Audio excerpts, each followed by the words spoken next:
Bem-vindos à segunda temporada do Mitigando. Eu sou o Lincoln Eu sou o Nilo. e é muito bom estar com vocês novamente, iniciando essa segunda temporada. Estamos no primeiro episódio e para este episódio temos a honra de contar com o Jefferson Macedo, que é da empresa Popper Beard, especialista em cibersegurança forense digital e, além de tudo isso, professor. Muito bem-vindo. Show. Nilo, Lincoln, obrigado pelo convite. Tenho certeza que temos uma boa hora aqui de bate-papo sobre resposta a incidentes, sobre o mercado, sobre forense digital. Então tem muita ideia boa para a gente trocar durante essa hora. Perfeito. Jefferson, obrigado novamente. É um prazer contar com você aqui. Há tempos eu já estava tentando ter você conosco aqui. E aproveitando, nessa temporada agora, segunda temporada, a gente tem uma caneca, a caneca Mitigando. E essa caneca é um presente pro Jefferson. Show. Obrigado, Muito viu? obrigado. Ó, agora eu tô equipado. Não passo mais sede. Também tem um presente para vocês. Vamos lá? Oh, legal, obrigado. Temos o presente da Purple Bird Security. Sensacional, muito obrigado. Copinho, caderno. Eu costumo dizer que eu sou um tanto quanto old school. Muito obrigado. A gente fala de tecnologia, tudo evolui, mas eu não largo o papel e caneta. Você faz muito bem, eu também adoro um papel e uma caneta. Ajuda inclusive a memorizar. Total, total. Livro, cara, eu sou old school total. Sim. Bom, por favor, nos acompanhem, se inscrevam no canal, curtam, façam comentários. O espaço é para vocês. A ideia é a gente sempre construir esse conteúdo para vocês. Bom, vou pedir inicialmente, Jefferson, para que você fale sobre você, sobre sua trajetória, como você chegou até a ser um professor universitário de certificação, a sua especialidade em forense digital, em resposta a incidentes, cibersegurança. Ou seja, conta pra gente aí tua trajetória. Isso vai ser bem legal de a gente começar te escutando. Legal. Como dizem, senta que lá vem história. Bem, vamos lá. A minha trajetória ela começa mais ou menos na área de informática em 2009. Em 2009 eu inicio efetivamente um curso acadêmico na área de sistemas de informação, tecnologia. Só que desde aquele momento zero, eu já vinha buscando me encontrar na área. Então foi um primeiro ano na faculdade de sistemas em que a gente fica muito naquela teoria de matemática discreta, estou até lembrando de algumas Sim. disciplinas, né? Matemática discreta, limite, integral, derivada, até a gente efetivamente entender o que tem por trás da informática e o que ela pode nos oferecer. E aí eu passei mais ou menos ali 2 anos na faculdade estudando, até a hora que chegou no terceiro ano eu já estava apto para encarar um estágio na área de TI efetivamente. Uhum. E naquele momento, ainda na faculdade, comecei a prestar ali para alguns processos seletivos de estágio, e aí eu tive a oportunidade de entrar em uma montadora em São Bernardo, à época. E foi o momento também no qual eu já tinha muitos estudos um tanto quanto apurados, eu sempre fui muito curioso, Uhum. de estudar diferentes disciplinas, e uma coisa me chamou muita atenção à época, que foi a parte de redes e infraestrutura. Enquanto a gente via muitas pessoas migrando ali para a área de desenvolvimento, de software, fazendo toda a parte ali de, enfim, tudo que estava conectado com processos, o que me pegou muita atenção naquele momento, né, e até no início da faculdade eu comecei a estudar, foi muita parte de rede Cisco. E aquilo para mim foi uma descoberta, foi uma abertura de portal. E isso, quando foi em 2011 que eu comecei esse estágio, eu comecei a trabalhar justamente na área de rede Cisco. Então, casou muito bem a oportunidade com o momento. Só que também já trabalhando na área de infraestrutura de redes, eu percebi que não existia uma área formal de segurança da informação. Era meio que tudo conectado. Falava-se ali de segurança da informação como uma premissa, algo que você olha mais ou menos, né, com os times de infraestrutura, Uhum. servidores, a própria parte de redes. A gente costuma dizer que era tudo mato, Sim. né? Então a gente falava que segurança da informação em 2011 até antes era basicamente firewall. Firewall, porta que abre, porta que fecha, e você ter basicamente uma política de segurança da informação. Sim. Ponto. Era isso. Mas já em 2011 eu falei, opa, tem alguma coisa aqui por trás dessa tal de segurança da informação. Me chamou a atenção, junto com a minha atuação até aquele momento. E aí foi quando justamente eu fui atrás de tirar minha primeira certificação global, certificação reconhecida na área de segurança, que à época foi uma Information Security Foundation, era o Hum, fundamento de segurança da informação, que na época foi do ISACA, que hoje é ok, uma instituição de certificações bastante conhecidas, sim. né? E aí tirei essa primeira certificação, e aí eu comecei a mergulhar cada vez mais na área de segurança efetivamente, Ainda no mesmo trabalho. ainda no mesmo trabalho. Então, nessa montadora em São Bernardo, eu permaneci por 5, 6 anos mais ou menos. Comecei a fazer um misto ali de segurança com redes, com infraestrutura. E aí, quando foi efetivamente em 2014, se não me falha a memória, eu iniciei uma pós-graduação em computação forense. Tá legal. Porque eu falei, pô, mas eu quero me aprofundar mais nessa área de segurança. E até então na empresa não se falava tanto de segurança de forma tão aberta, tão explícita. Só que eu falei, eu preciso mergulhar mais nesse mundo. E aí eu pesquisando uma série de cursos de pós-graduação, aí eu achei um tal de um curso de computação forense. E aquilo, eh, quando a gente fala de computação forense, todo mundo fala, uau, CSI. É, É aquela exato. coisa mágica, Policial, né? né, policial. Em 40 minutos de episódio você descobre o caso mais complexo do mundo, né? E quando foi nessa época, era a referência que eu tinha também, mas eu falei, computação forense tem um viés investigativo, né, de entender o que acontece por trás das coisas.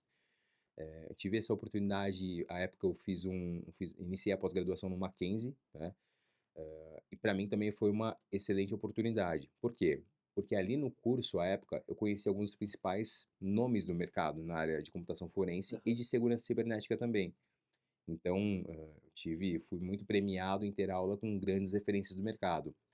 Inclusive, foi um momento em que muitas dessas referências, professores com os quais eu conectei, eles me deram as primeiras oportunidades de mergulhar 100% na área de segurança. Aham. Então, é uma primeira coisa que eu sempre falo na minha carreira de professor, eu falo muito para os meus alunos.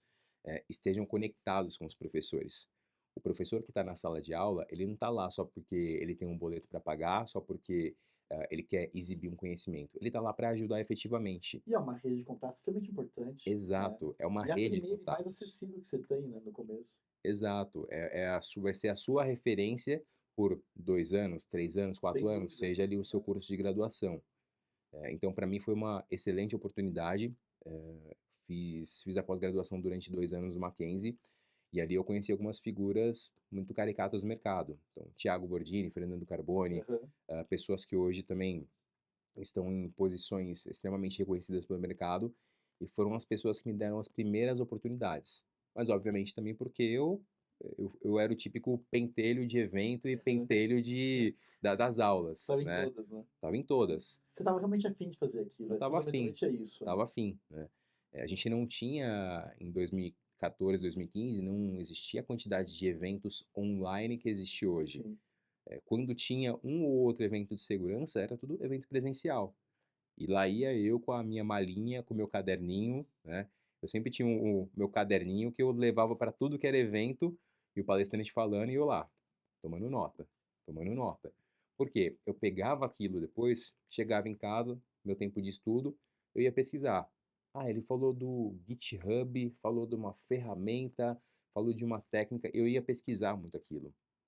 E conforme eu consegui mostrar isso para os professores também em sala de aula, que eu estava afim, de fato, que eu estava comprometido, que eu tinha um objetivo, alguns deles me deram a primeira oportunidade onde eles Sim. trabalhavam, né? E aí eu efetivamente comecei a falar de 100%, trabalhar 100% focado em segurança. Então eu saí de um tempo em que eu fazia meio de uns 50%, né? Um pouquinho segurança, mas muito mais infraestrutura, manter a disponibilidade do ambiente para o cliente, para focar 100% em segurança. E aí eu comecei a ter contato efetivamente com investigação criminal ali no meio digital, fazer uma parte de inteligência de ameaças, Aham. entender um perfil de um ator malicioso, eh, e aí fiquei durante, pouquinho depois da pós, eu fiquei esses 1 ano mais ou menos com o primeiro professor que me deu uma oportunidade, e aí eu saí para entrar em uma outra oportunidade também oferecida por um outro professor à época, Aham. né. E de novo 100% focado na área de segurança e mergulhando dessa vez 100% na área de computação forense. Então, fazendo a coleta forense nos clientes, levando isso para processar, ajudando o pessoal ali de suporte à investigação a fazer uma investigação efetivamente, entender qual que é a história que o dado quer contar, né? Então fazendo todo esse suporte.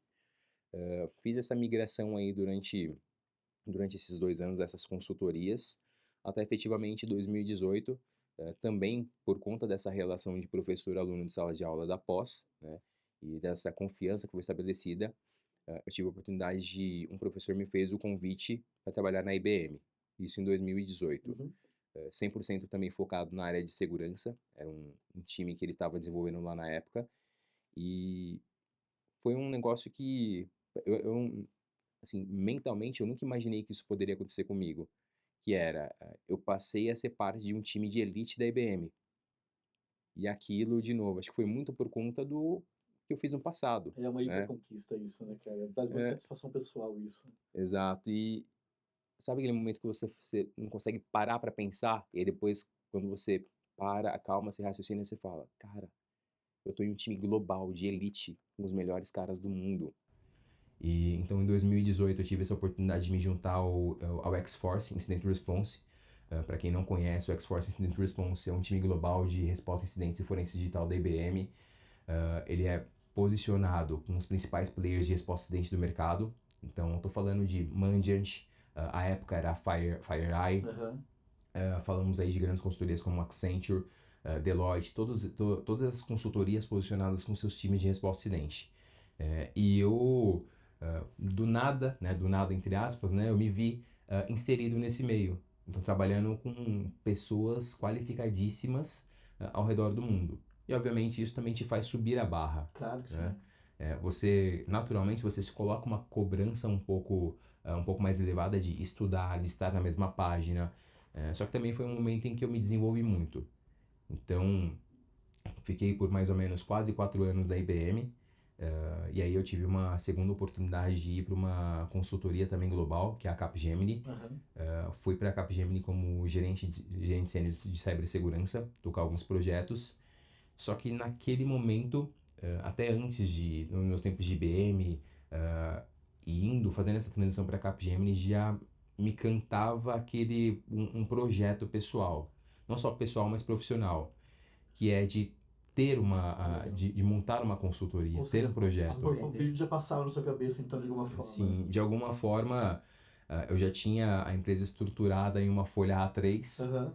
em que eu imaginava, pô, quem são os meus clientes-alvo? Quem que eu posso atender? O que que eu posso fazer por essas empresas no mercado? Eu só não tinha efetivamente um nome estabelecido, Sim. mas tudo passava na cabeça. Uma grande folha A3 rabiscada a lápis com serviços, enfim, com o que a gente poderia ofertar para o mercado. E aí, na Capgemini eu passei um tempo relativamente curto até efetivamente eu fazer essa virada de chave. Foi o momento em que eu conversei em determinado momento com a minha gestão à época e eu falei, ó, eu tenho um projeto diferente aqui que agora eu estou recebendo um chamado de vida. Aham. Eu preciso cumprir com esse projeto porque eu quero ter certeza de que lá na frente, enfim, ou vai dar muito certo, ou caso não dê certo, eu também quero ter a paz interior de falar, eu tentei. Exato. Tem esses momentos na vida, tem que estar atento a eles. Legal, muito Exato. legal que você passou por isso e fez isso. Bonita trajetória, né, É. Jefferson? Parabéns. Deixa eu fazer uma Obrigado. pergunta. Você passou por. Existe uma diferenciação? Você passou pela área de TI e depois foi para a área de segurança.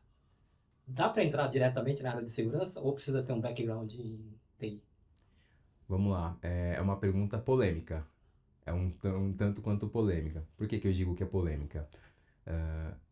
Hoje em dia, se você pegar o profissional que está há muito mais tempo no mercado, e muito por conta do perfil de profissional que está chegando no mercado hoje, a gente fala, pô, seria imprescindível, por mais que você está falando de segurança, o que é a base da segurança? É a computação.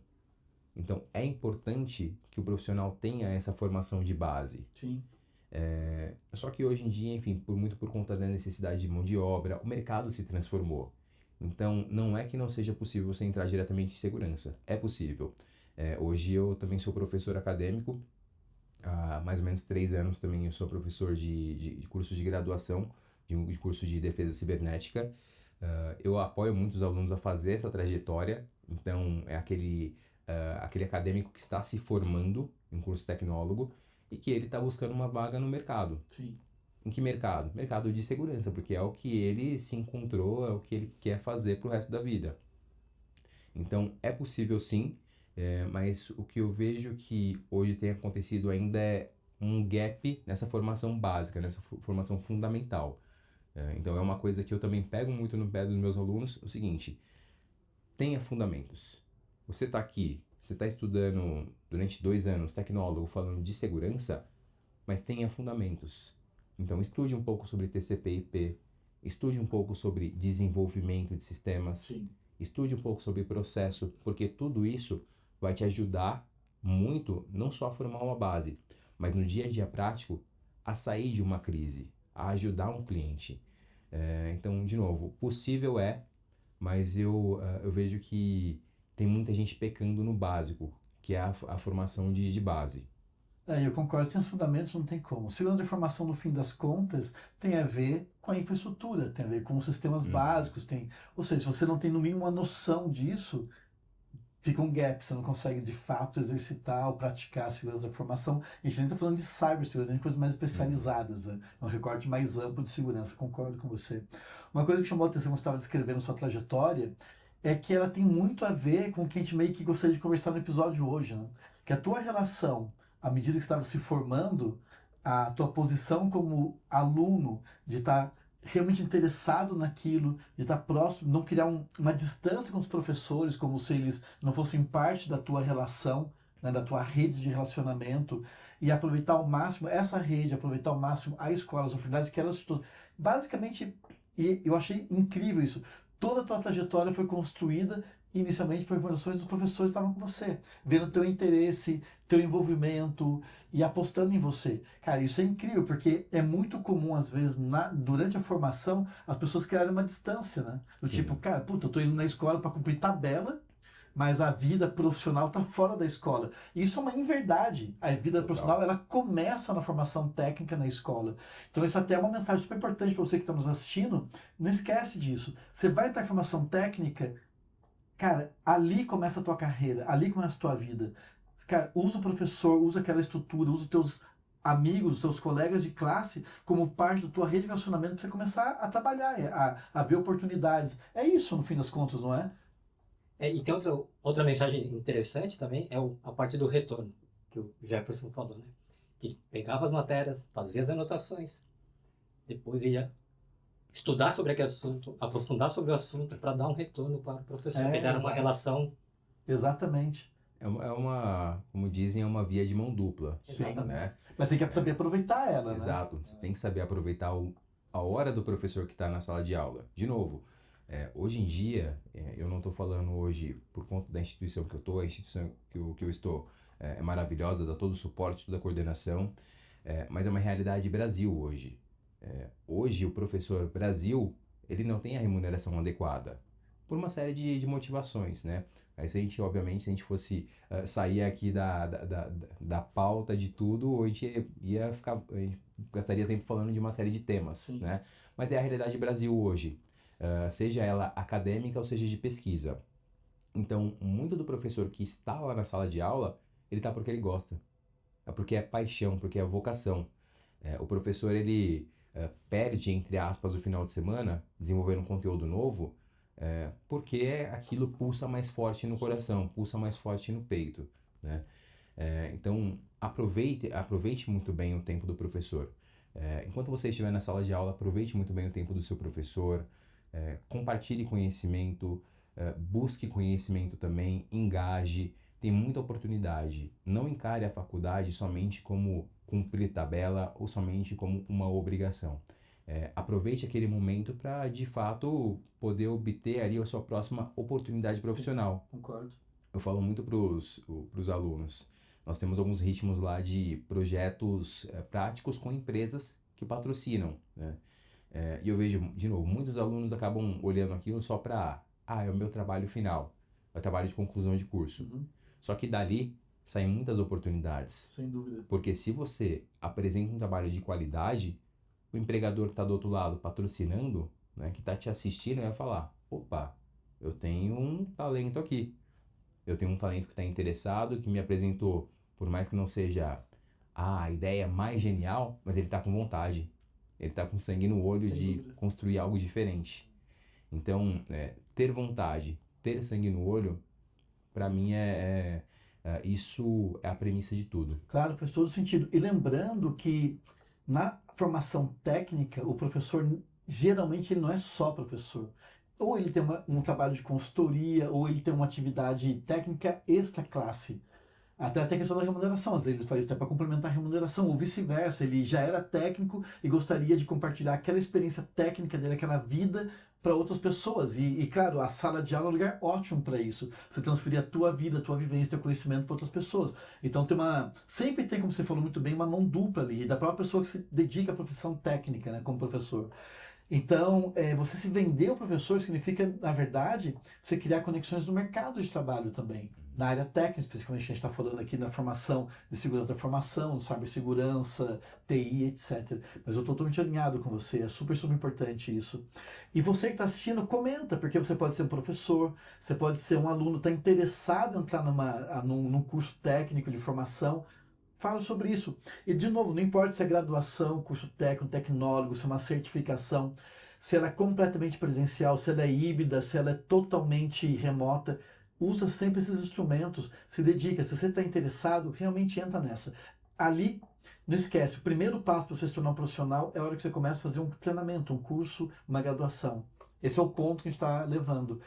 E olhando um pouco, explorando um pouco mais, ampliando um pouco disso, Jefferson, como que você está muito ligado à área acadêmica, e eu sei que você está muito ligado, até para nas conversas anteriores, em certificação e na formação mais regular da acadêmica, né, do profissional, na graduação, no curso tecnólogo, etc. Como você enxerga esse mercado hoje do ponto de vista técnico? Como é que você enxerga as empresas absorvendo essa mão de obra, a formação da mão de obra e o interesse do jovem, né?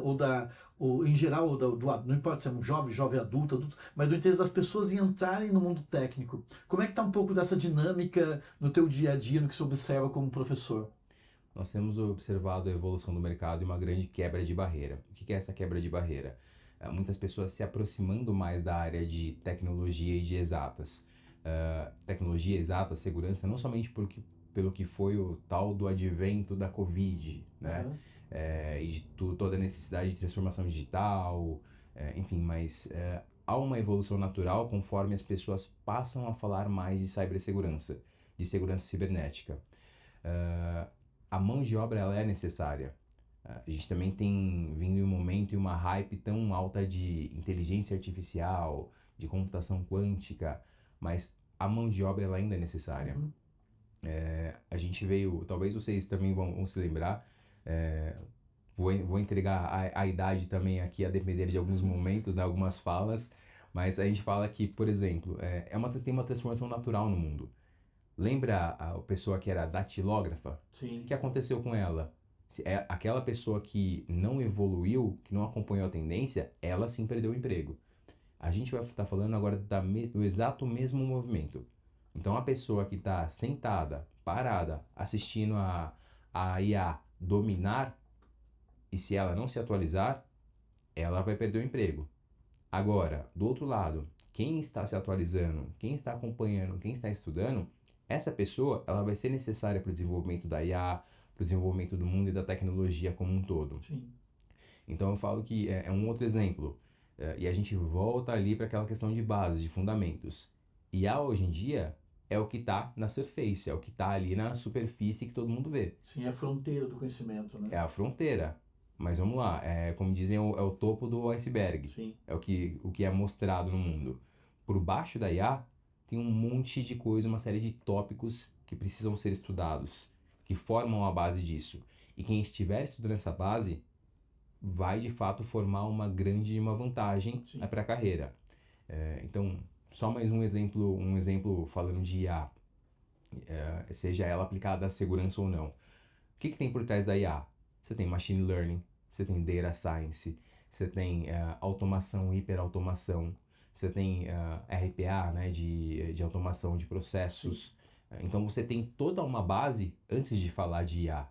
Então é importante que as pessoas entendam como isso funciona. Não simplesmente eu vou usar aqui uma LLM, eu sou craque, sou fera, me tornei um expert em inteligência artificial. Não é assim que funcionam as coisas, né?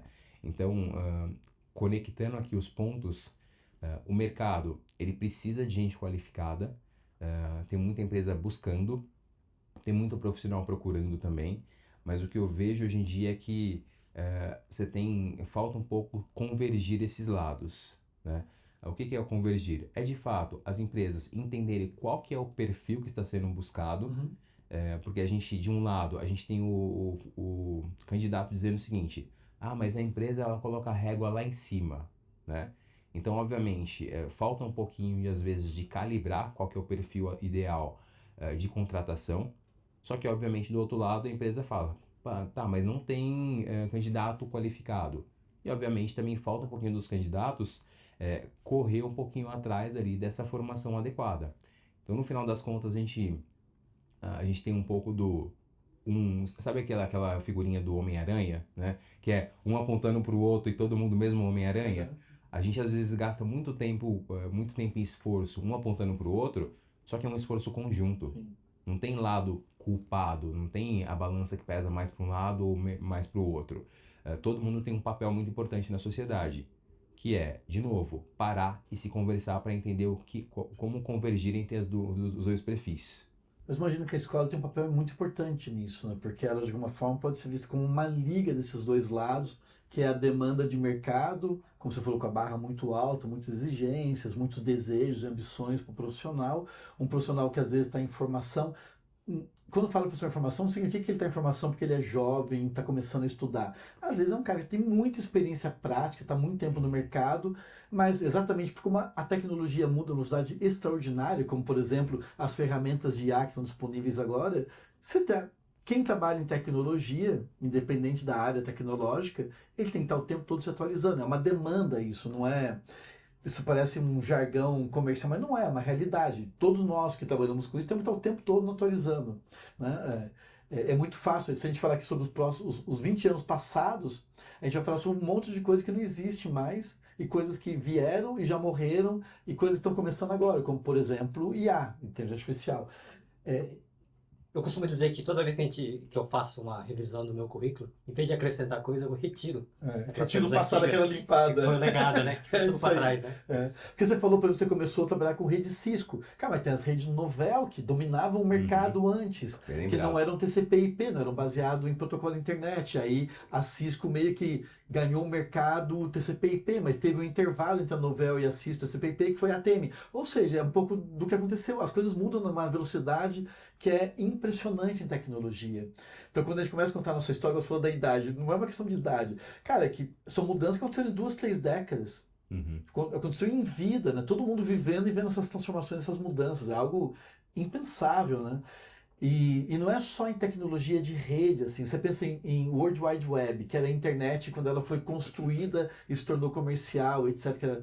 Isso morreu, a World Wide inclusive, aliás, a fundação foi extinta, a World Wide Web. Porque agora é tudo baseado em redes privadas, que são as redes sociais, né? Ou você está no WhatsApp, ou você está no Instagram, ou você está no TikTok. Não é mais uma rede absolutamente aberta, como foi o conceito original. Mas dito tudo isso, e todas essas maluquices que a tecnologia nos traz na nossa rotina, no nosso dia a dia, voltando à pergunta, me parece que a escola é um desafio brutal para a escola e para os professores.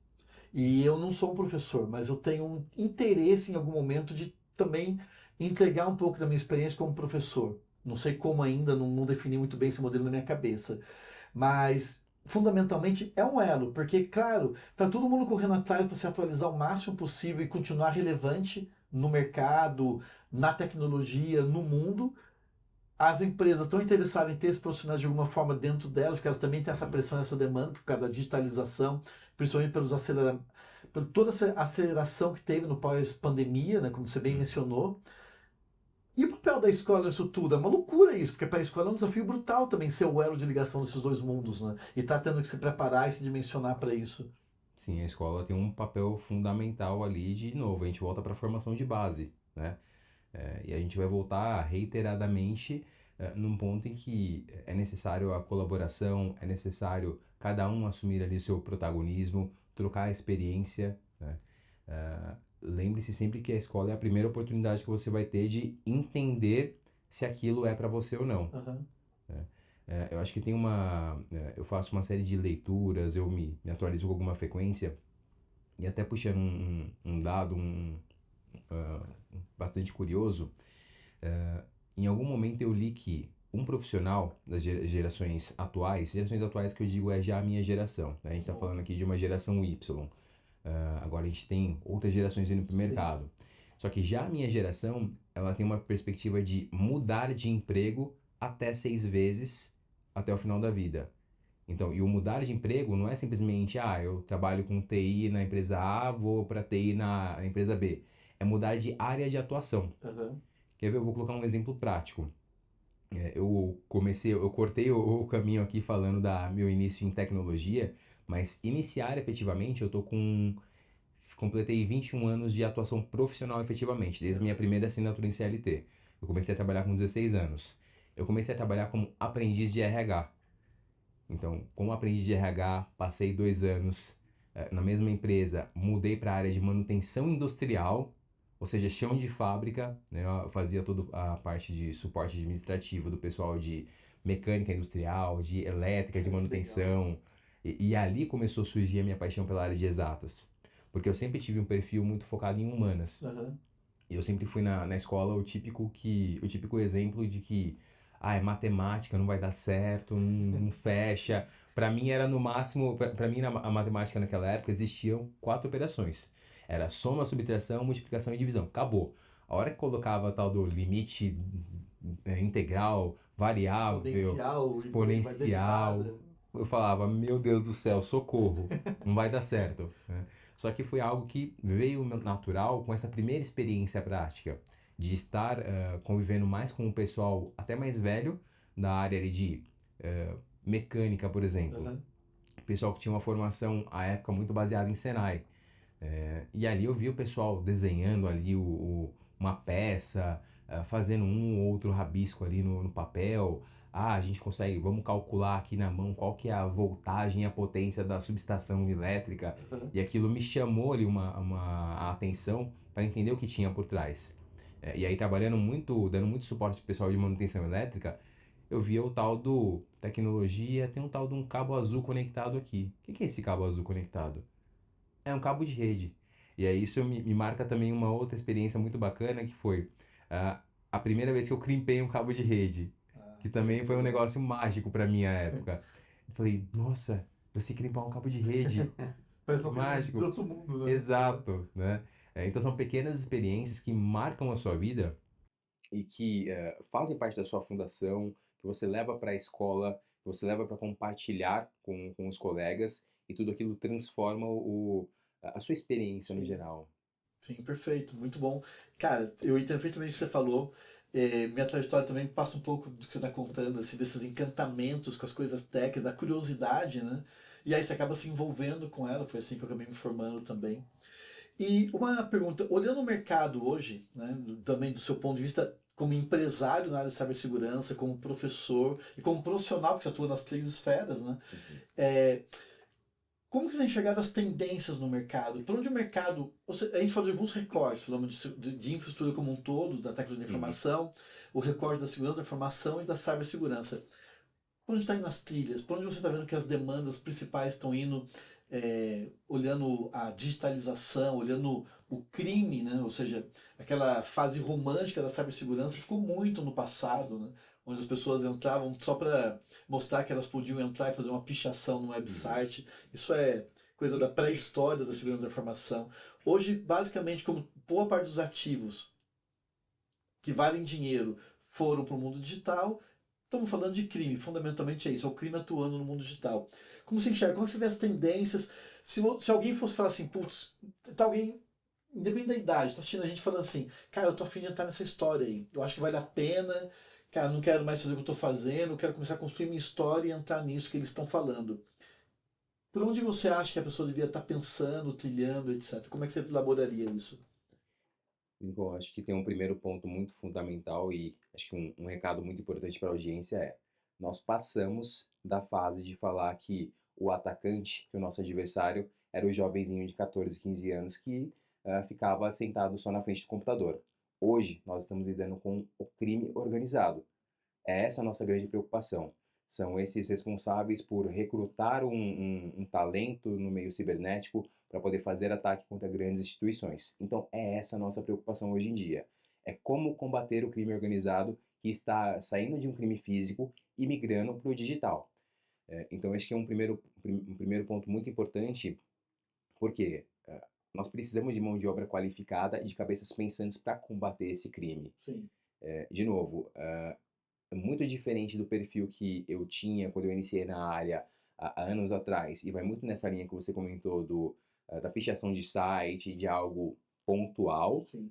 Hoje nós estamos falando cada vez mais de desvios de milhões e milhões e milhões. Tem muita coisa que sai na mídia, só que tem muita coisa que fica por baixo do radar. Sim. Tem muita coisa que não aparece na mídia. E eu costumo dizer que o meu medo, o meu receio, está muito mais nesses casos que não vêm para a mídia. Porque tem muito dinheiro sendo desviado por meio cibernético. E aí cada vez mais fica mais evidente a necessidade de trazer segurança, de proteger os ativos, proteger infraestruturas. A gente ainda vive um momento de tentar trazer maturidade e consciência para as empresas quanto à necessidade de proteção em torno dos ativos digitais, mas é um caminho sem volta. Ou seja, a segurança ela está cada vez mais na mesa de discussão de conselhos, diretorias. De novo, é um momento, é uma rampagem difícil, algo que aos poucos e naturalmente está acontecendo. Eu não vejo isso acontecer como uma virada de chave 100% de uma hora para outra. A gente ainda vai passar por alguns momentos de dores, mas quem está começando agora, quem está se preparando agora, vai surfar a melhor onda lá na frente. A mesma coisa que nós falamos quando chegou, por exemplo, retornando aqui o momento de Covid, o momento de pandemia.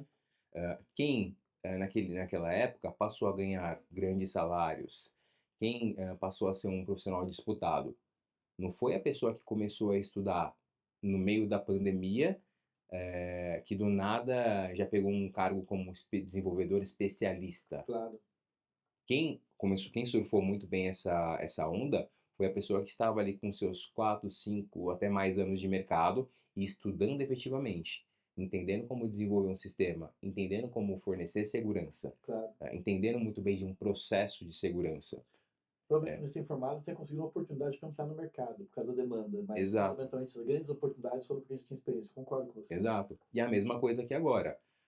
Nós estamos vivendo esse momento de conscientização em cibersegurança, em que isso está vindo meio que por padrão para muitas empresas, muitos processos, mas o negócio vai se tornar mais latente, vai se tornar primário. Tem foi um outro comentário, comentário / estatística que foi colocado no ano passado ou retrasado, se não me engano, no Fórum Econômico Mundial, em que em todo ano, quando eles têm uma conversa, uma discussão no fórum, eles colocam quais são as nossas preocupações mais latentes para os próximos 10 anos. Sim. E uma delas foi a cibercriminalidade. Uhum. Ou seja, a cibersegurança e a criminalidade digital, ela deixou de ficar somente nos books, nos papos de diretorias, ou só como a gente diz, no papo de boteco, e ela efetivamente passou a ser protagonista. Então, todas as nações, por conta do prejuízo que está acontecendo, estão se conscientizando mais. E agora é uma preocupação global, é uma preocupação do mundo falar de segurança cibernética. Então, de novo, quem está se preparando hoje, quem estiver surfando a onda, a hora que, daqui a 10 anos, quando isso de fato se tornar um tema primário, como é a tecnologia hoje, vai surfar a melhor onda. Eu acho que talvez seja até menos que 10 anos, né? Eu acho que alguma coisa está iminente, assim. Uhum. Ou seja, o recado é, se está afim, entra já. Não espere. Já. Fundamentalmente, o que está dando, não espera. Né? Não Se realmente está espera. interessado, começa. E quais caminhos? Imagina, curso gratuito, porque tem. Assim, vamos voltar também ao tempo de formação nossa, né? Alguns anos atrás, algumas décadas atrás. Fundamentalmente era presencial e offline. Vamos agora fazer o recorte para agora, esse momento. pode ser completamente remoto e com uma quantidade tão vasta de conteúdo que às vezes se a pessoa não souber onde ela está indo, ela pega conteúdos que não agregam valor para ela. Seja valor de fato, né, no aprendizado, ou valor para ela se posicionar como um profissional, para buscar um trabalho. Qual a recomendação sua para trilhar esse caminho? Onde buscar, entendeu? Sei lá, se inscreve no curso de faculdade. Ou seja, você é o cara. Conta pra gente como que você enxerga isso. Tem um ponto muito bacana no que você colocou agora, que, como dizem, para quem não sabe para onde ir, qualquer caminho serve. É isso aí. E eu acho que essa aqui não é a máxima, não é o que nós queremos aqui para a sociedade e para os nossos alunos, né? Para quem necessariamente está conectado conosco nessa relação professor e aluno. Então, um ponto importante é: se apoie em ter referências. Tenha referências. Quem são as top 5 ou top 10 pessoas que você mais admira na sua vida? E aí eu não estou falando só da relação próxima de pais, família, mas vamos lá. Vou fazer a minha lista aqui que tem top 10. Steve Jobs, Bill Gates. Quais são as pessoas no mundo que têm grandes feitos que são minhas referências? Primeiro ponto. O que essas pessoas fizeram? Como que elas chegaram onde estão hoje? Se a gente for voltar lá na história, o que fez hoje Mark Zuckerberg, o que fez Bill Gates, o que fez Steve Jobs? Sua formação numa faculdade ou seu estudo na área de exatas ou de humanas, qualquer que seja. Então, acho que o primeiro ponto é, em um momento que nós estamos com uma quantidade absurda de conhecimento, de material espalhado pela internet, e às vezes com muita facilidade as pessoas se perderem no meio de conteúdo, primeiro é trajetória. Tem uma trajetória, estabeleça um plano e um plano organizado para você seguir. Saiba quem são suas referências. Mas a minha referência é o... Vamos supor que eu sou uma pessoa conectada muito a futebol, né? Eu também tenho, particularmente, pessoalmente, eu tenho meu viés futebolístico também, né? De sentar na TV aos domingos e criticar, porque jogar eu já não jogo mais. Mas eu li, por exemplo, uma vez, um livro escrito pelo Tite, técnico do Corinthians, há alguns anos atrás. Se você for levar ao pé da letra, o que eu tiraria dali de lição de segurança da informação? Não necessariamente lição associada à área. Só que o que eu puxei da trajetória dele, do livro e de tudo que ele teve de feitos? A questão da liderança. Mas ele abandonou o time à beira do campo na Copa. Calma lá. Você tem pontos e pontos, você tem um lado humano também. Então isso te ajuda a entender a pessoa, quais foram os feitos e o que você pode ou não fazer para se comparar àquela pessoa, para entrar na mesma trajetória. Então acho que o primeiro ponto de tudo é: tenha um planejamento, tenha um passo a passo para você seguir. Elenque quais são as pessoas que você tem como referência, tenha mentores, trabalhe com pessoas que conhecem de fato a matéria, que podem te guiar. Acho que até um pouco aqui offline nós estávamos falando, o Ilu comentou sobre o programa de mentores, né, que você estabeleceu uma vez em uma das companhias que você trabalhou.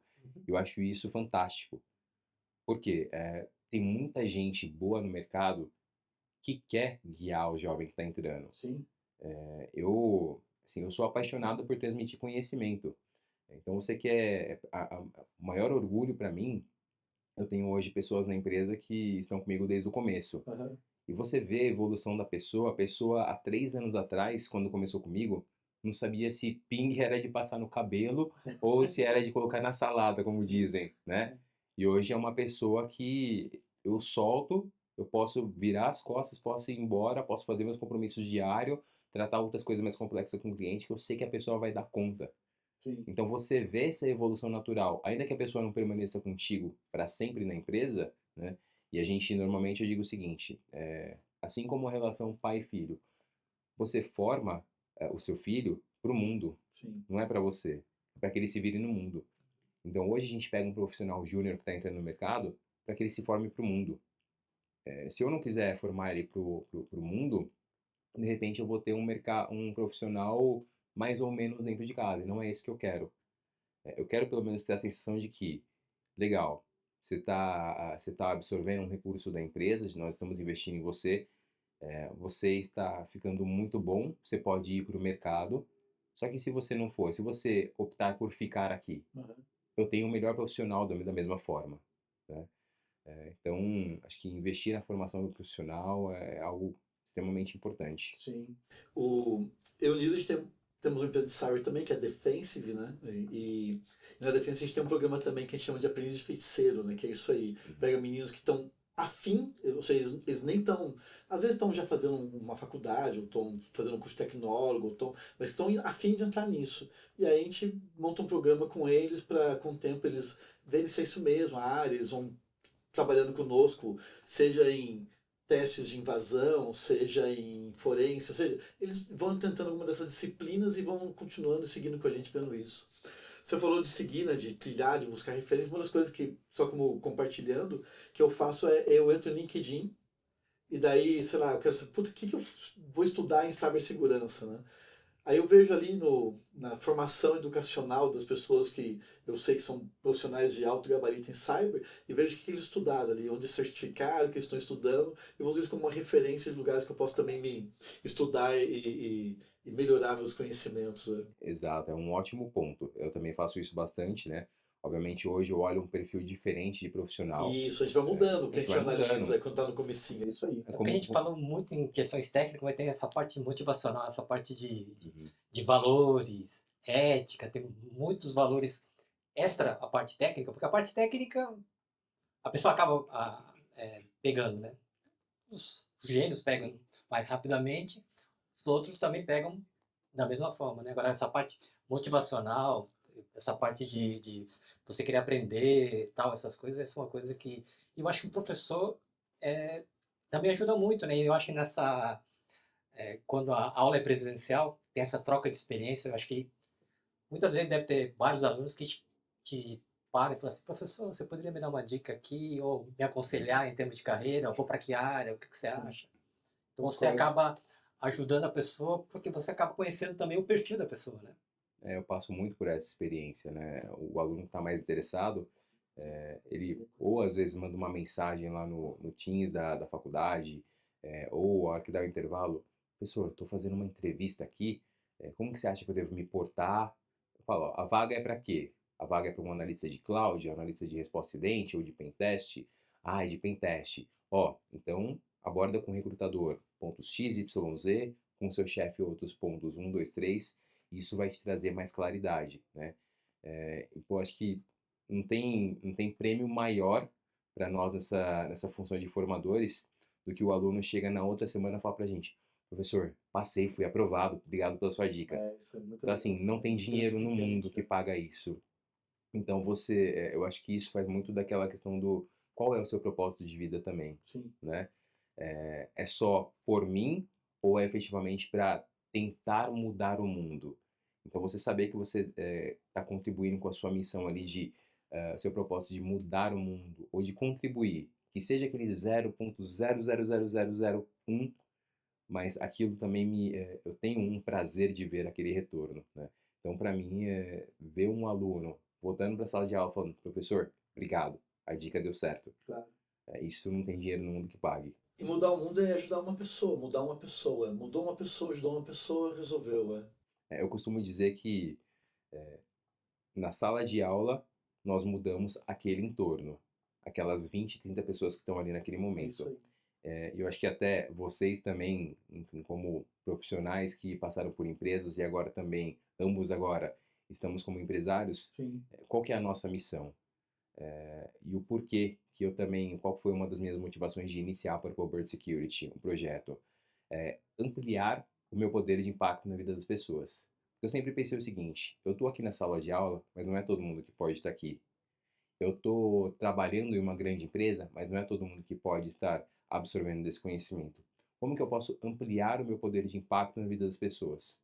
Tenho na minha empresa, formando uma grande empresa, formando talentos que vão replicar esse conhecimento. Então, eu tenho certeza que, assim como vocês, é uma das grandes motivações em ter a empresa. O que você estava falando é bem interessante, porque tem uma conexão importante, né, da experiência de escola, da empresa, e fazendo uma conexão dessa liga da tua experiência de escola e de empresa, e você atuando muito em segmentos como forense digital, resposta a incidentes, etc. Dá um panorama desse mercado especialmente, porque daí não é mais cibersegurança como um todo, ou seja, a gente está fazendo tipo um funil. Começamos em TI, segurança da informação, cyber. Agora, fala um pouco sobre esses dois segmentos, forense e resposta a incidentes. Legal. Quando a gente fala aqui de forense, de resposta a incidentes, eu iria até um pouco mais a fundo e olhando também para a minha formação. Uhum. Então a gente fala um pouquinho não só de forense, de resposta, mas a gente consegue conectar outras áreas, que é a inteligência de ameaças, o que tem crescido muito aí fora como o chamado Threat Intelligence, Uhum. e também o chamado Threat Hunting, ou a caça proativa a ameaças. Então, é aquela coisa que me faz bater o coração forte, são as 4 disciplinas. A forense e a resposta a incidente, são disciplinas que estão bastante em alta. Por quê? Cada vez mais é necessário responder a incidentes. Uhum.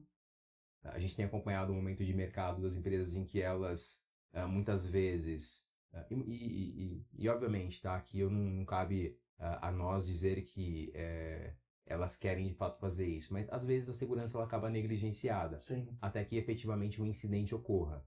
Só uma ressalva, incidente é um ataque, de verdade. Então, resposta a incidente, assim, eu tomei um ataque, tenho que responder a esse ataque. Então, só para entender o que significa isso, né? Exato, este é um ponto importante complementando, precisamos responder de forma segura. Exato. Ou seja, quando eu estou respondendo um incidente, como eu ajudo o cliente a sair daquela situação incômoda que é o incidente, de ter o ambiente parado, de ter sistemas parados. Então, a nossa missão quando nós estamos respondendo um incidente é apoiar o cliente a retomar a operação do negócio de forma segura, de forma estável. E principalmente, ajudar e fazer com que aquele problema não volte a ocorrer novamente no futuro. Então, nós trabalhamos as diferentes frentes. Primeiro, a proativa, e ajudando o cliente a estabelecer uma preparação para que o incidente não ocorra, para que o ataque cibernético não ocorra. Aconteceu? Aconteceu. Como que a gente responde àquela ameaça? Como nós respondemos àquele incidente, àquele ataque? E posteriormente, olhando ali também para outros controles preventivos. Uhum. Como que a gente estabelece barreiras para que aquilo não ocorra? Então, nós trabalhamos em diferentes frentes ali quando a gente fala de resposta a incidentes. Resposta a incidentes tem crescido muito, seja por conta da falta de cuidado de algumas empresas, seja por falta ali de investimento, de verba, mas em muitos casos porque de fato acontece porque a tecnologia está evoluindo e o cybercriminoso, o atacante, o nosso adversário, ele também está evoluindo. Então, conforme a tecnologia ela evolui, surgem brechas naturais e essas brechas têm sido exploradas. Acho que um ponto bastante interessante conectando também com a experiência que eu tenho na faculdade é o aluno, quando ele chega para mim, lá no primeiro ano, iniciando o segundo ano do curso, ele não tem ainda uma visão de operação de segurança. Uhum. Ele não tem uma visão de defesa de segurança, de SOC, né? O SOC que a gente chama que é a operação de segurança, é um Uhum. monitoramento 24/7 de segurança especificamente. Ele não tem ainda essa visão. A visão que o aluno tem quando ele chega para a minha disciplina é muito focada em é o Mr. Robot, né? É o seriado do Tá Mr. legal. Robot. Eu quero fazer a parte de segurança ofensiva, eu quero atacar, eu quero fazer teste de intrusão. Então aquilo é que É mais encanta. romântico, então, a visão. É uma visão muito mais romântica. E aí quando chega na minha disciplina, eu tenho a missão de tentar convertê-los e dizê-los que, ó, a parte charmosa da coisa, né, defendendo o meu peixe, é você fazer a parte de defesa, é o chamado Blue Team, né? Então, só fazendo uma explicação rápida, né? Uhum. Nós dividimos a área em Blue Team, Red Team, Purple Sim. Team. São os mais clássicos. Ou seja, Blue Team azul, ele está muito mais conectado com a parte defensiva da Sim. história, enquanto o Red Team, o vermelho, está mais conectado com o teste ofensivo. Então, cada profissional tem o seu perfil, cada profissional cresce de uma forma. Eu sempre fui um profissional muito conectado com a parte defensiva. E aquilo sempre me fez o coração bater muito mais forte. Então, dentro da parte defensiva, você tem, de fato, as quatro disciplinas que eu citei. Sim. Né? Especificamente, a resposta a incidente, ou seja, aconteceu um incidente, respondi. A forense, ela vem após, ou seja, eu costumo dizer que a forense é um grande montar um quebra-cabeça de trás para frente. Aconteceu a intrusão, aconteceu a invasão por parte de um criminoso. preciso saber contar aquela história de trás para frente. Sim. É como você montar o quebra-cabeça, encaixar as peças e dizer para o seu cliente, falar, ó, a porta de entrada foi aqui, ó, foi um servidor que estava exposto para a internet. O que você usa para contar essa história? Quais são as suas peças? São os logs dos sistemas, logs de servidores, uma ferramenta que está instalada no seu ambiente. Então, tudo que está implementado no seu ambiente, seja ela uma política, seja uma ferramenta, seja a ação de um colaborador, aquilo vai te ajudar a contar a história. Entendi. Então, é essa visão que a forense digital, ela precisa entender como contar a história de trás para frente. Uma vez que você consiga entender, investigar, entender a história de trás para frente, você vai ajudar o cliente a estabelecer outros controles de segurança, Sim. preventivos, proativos. Eu acho que um outro ponto bastante importante quando a gente fala de forense digital, para mim, sempre na minha carreira, ela sempre se dividiu muito bem em dois tipos de computação forense. Uma forense muito mais focada em corporativa. O que é a forense corporativa? Ela é muito mais focada em investigação interna, investigação corporativa. Ok. Vamos falar, por exemplo, aqui do exemplo aleatoriamente, do Joãozinho, que é do departamento de suprimentos de uma empresa, de uma grande empresa. Aquela grande empresa, ela tem um código de ética, de compliance, e ele está favorecendo fornecedores. A empresa, ela não pode chegar no Joãozinho do dia para a noite por conta de uma denúncia e falar, ó, Joãozinho, está desligado, estou te demitindo. Seja com justa causa ou sem justa causa, ela precisa comprovar aquele ato. Claro. Onde estão os rastros hoje em dia? No digital, no computador corporativo, no telefone corporativo, e essas são peças fundamentais para a forense, para coletar os dados que estão ali no laptop, no desktop do colaborador e no telefone corporativo, para que a empresa possa se proteger também, montar um dossiê e falar, ó, aqui tem uma conversa do Joãozinho com o fornecedor combinando esse favorecimento. Então esse é um primeiro viés da forense, que já trabalhei bastante, eu ainda trabalho hoje em dia, que é a investigação corporativa. Ou seja, dando o devido suporte para escritórios jurídicos, para os departamentos de compliance, departamento jurídico, para poder tomar a ação, seja de isentar um colaborador, ou de efetivamente dar a devida punição, mas com base em matéria, com base em um relatório. E a outra é a forense que a gente já conhece habitualmente, que é uma de resposta a ransomware, que é uma de resposta a vazamento de dados, que é a resposta a um malware. Os ataques externos que a empresa sofre. Ataques externos no geral, né? Ataques sejam criminosos ou não, mas ataques com impacto cibernético no ambiente de tecnologia. Então, são as duas frentes que eu costumo atuar bastante na área de forense digital. E quando você está explicando isso para a turma que está estudando nas suas disciplinas, você convence eles a entrar nessas áreas ou não exatamente? Como é que é a força de atração? Cara, porque é bem instigante, não sei como você explicou agora, mas a turma fala, cara, é isso aí, eu quero entrar nessa, quero fazer isso, quer ser tipo um detetive. Vou fazer uma analogia bem simples e boba, assim, mas funciona? Dá certo? Você atrai a turma para isso? Você tira eles do teste ofensivo, coisa assim? Como funciona no fim das contas? É interessante, porque a figura do hacker ela é muito romantizada, né? Super. É super romantizada. Todo mundo quer ser um hacker. Olha, eu tenho tido bastante sucesso na conversão. É. Isso que me motiva bastante, né? Motiva bastante em cada vez mais ver as minhas salas, ver os meus alunos sendo convertidos que a gente tem dito que é o lado azul da força. Sim, exato. Né? Então isso também me motiva bastante, eu tenho tido bastante sucesso em ver cada vez mais, nos primeiros anos de faculdade como professor, o aluno falando, eu não sei o que eu vou fazer, não sei para onde eu vou, eu sei que eu estou aqui no curso de segurança.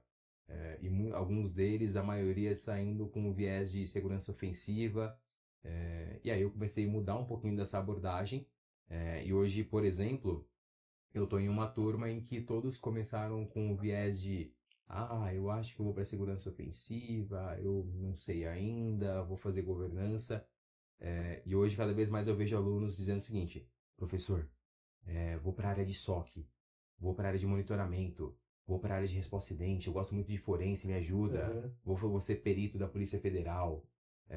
Então, assim, para mim é uma missão que isso é legal, cara. Você está conseguindo, está tendo sucesso, então. Sim, tenho tido algum sucesso. É uma cultura que bem... o esporte americano valoriza muito essa parte de defesa, né? Exato. Bom, nós estamos chegando ao fim do nosso episódio. É uma pena, porque a conversa está extremamente boa, cara, está muito, muito agradável. E antes da gente encerrar, eu queria pedir suas considerações finais e falar sobre hobby. Fala sobre você um pouquinho, sobre o que você gosta de fazer, que não seja tudo que a gente conversou aqui agora, né, nas últimas horas. Que você tá afim, que você gosta, que é legal, que te ajuda a te relaxar e curtir a vida também. Legal. Deixa eu, antes, dar um primeiro recado ainda falando aqui de forense de resposta a acidentes. Sim. A gente ainda tem uma dificuldade muito grande no mercado, que é conscientizar o cliente que está do outro lado. Jocosamente ou não, eu costumo dizer que forense e miojo são coisas diferentes, né? O cliente que chega para você, eu quero uma forense completa em 2, 3 dias. Isso não existe. Então, forense e resposta a acidente também são grandes exercícios de paciência. Paciência de todos os lados. Então, acho que é um primeiro ponto que nós precisamos sempre voltar aqui para que as pessoas entendam de fato o que é a área. A segurança ela não evolui de uma hora para outra. Sim. É um trabalho contínuo. E a mesma coisa aqui para forense e resposta a acidentes. Agora, falando um pouquinho... Só um intervalo antes da gente, até aproveitando Claro. isso, fazer um gancho. A Purple Bird, que é a sua empresa, ela, claro que ela tem uma oferta mais ampla de cibersegurança, mas ela tem a sua especialidade em forense. Você quer falar um pouco sobre ela antes de falar sobre você e seus hobbies? Claro, vamos Por lá. favor. A Purple Bird ela nasce para o mercado há mais ou menos 3 anos atrás, muito de um desejo de atender PMEs e startups. Em determinado momento, compartilhando muito dessa minha experiência em consultorias de grande porte, eu entendi que nem todas as empresas no Brasil, que hoje no Brasil nós estamos falando de 70% das empresas do mercado, são PMEs e startups. Somente 30% das empresas são empresas de fato ali multinacionais, de grande porte. Só que são empresas que nem sempre têm aquele budget, têm aquele orçamento para poder pagar por um grande projeto de segurança. Porque são pequenas, médias, tudo, né? Então, Exato. E aí, com isso, aquele projeto deixa de ser uma prioridade para elas. Então, o nascimento da Purple Bird ela vem muito com essa vontade de atender essas PMEs e startups. Eu comecei colocando muito do que foi a minha experiência nos últimos anos, que foi muito focada em forense digital e resposta a acidentes. Só que hoje nós já temos uma série de diferentes atendimentos, tanto focado em teste de inclusão, assim como vocês, mas toda a parte de governança, toda a parte de estabelecer processos, segurança em nuvem. Então, tudo que nós falamos do ecossistema de segurança, hoje a Purple Bird Security ela oferta e ela atua. Perfeito. Então, é um pouquinho da nossa jornada e como a gente tem construído e nós pretendemos construir isso pelos próximos anos. Sim. Tem sido uma jornada bastante positiva, uma jornada bastante recompensadora. Legal. Uma série de aprendizados, né? A gente vai deixar depois na descrição o link da Purple Bird também, tá bom? Para pessoas poderem acessar a tua empresa e tudo mais. Mas bacana. Bom, agora sobre você, conta isso, que te diverte, qual que é o teu filme, que você faz depois Fala um pouquinho do chefe. da meia-noite às 6 da manhã, quando não tá fazendo forense. É uma pergunta difícil, porque a gente veio nos últimos anos com aquela mística de que você precisa parar, ter o seu tempo, você precisa separar o profissional do pessoal. O Jefferson, profissional e pessoal, não se separa. É um primeiro ponto para mim. Eu acho que eu tenho tanta paixão pela área. Aí vai muito de cada um. Alguns veem isso como algo não positivo, não saudável. Para outros isso é muito bom. Mas para mim não se separa. Eu tenho uma rotina um tanto quanto puxada, muito por conta dessa jornada empresarial também. Eu ainda tenho muita mão na massa. Então, assim, para mim não se separa tanto. Agora, o que eu faço quando eu tenho um tempinho livre, né? Eu estou buscando de alguma forma também me atualizar. Então, alguma leitura da área, vez ou outra, eu tenho mudado um pouquinho a minha rotina de leitura, focada em, por exemplo, storytelling corporativo, storytelling focado em clientes. É uma outra leitura que eu vario, mas eu tenho lido muito sobre a parte técnica. Entendi. Por quê? Conforme você vai mudando ali o seu perfil de atuação, mais focado em parte comercial da empresa, marketing, gestão, você naturalmente se afasta um pouquinho da parte operacional. E como que eu tenho compensado isso? Fazendo muita leitura técnica. Então, eu estou lendo... 2 semanas atrás, eu tive a experiência de estar em Las Vegas, acompanhando alguns dos principais eventos de cibersegurança Claro, do eu mundo. inclusive te acompanhei nisso remotamente, mas, cara, você teve na DEFCON e na Black Hat, né? São dois dos Exato. grandes eventos de cibersegurança do mundo, é super bacana. Exato, são os principais. E lá nós pegamos os principais insights e o que está acontecendo a nível de Sim. segurança no mundo. Então eu tive a oportunidade de estar nesses eventos, comprei alguns livros lá. E aí um dos livros que eu estou lendo agora é sobre engenharia de Red Team. Tá legal. Ah, mas já você não falou agora que você tem um perfil muito mais defensivo, Blue Team? A gente costuma dizer que o melhor defensor é aquele que sabe atacar. E o melhor pen tester, a pessoa que conhece muito bem de teste de intrusão, também sabe se defender muito bem. Então, na área de segurança, nós falamos que o perfil multidisciplinar ele é muito importante. Então, Isso aí. conhecer os dois lados é fundamental. Então, eu passei a ler e fazer alguns cursos também bastante focados na área de teste de intrusão, na área de segurança ofensiva, para poder complementar esse perfil. Claro. Quando não, acompanhado ali de uma taça de vinho, né? Curtindo ali o momento e exercitando tudo o que pode acontecer na vida. É isso aí, cara. Você botou o vinho na história, tá perfeito já. Ó. Você resolveu todos os problemas com essa taça de vinho aí. Jefferson, muito obrigado, cara. É um prazer enorme mesmo. Uma honra pra gente ter você conosco. Obrigado por dedicar seu tempo conosco aqui. A gente sabe o quanto você tem agenda complicada. Uma honra, viu? Obrigado mesmo. Nilo, obrigado também. Pessoal, excelente estarem com a gente de novo. Obrigado. E vamos aí acompanhando a segunda temporada conosco agora. Um abraço a todos.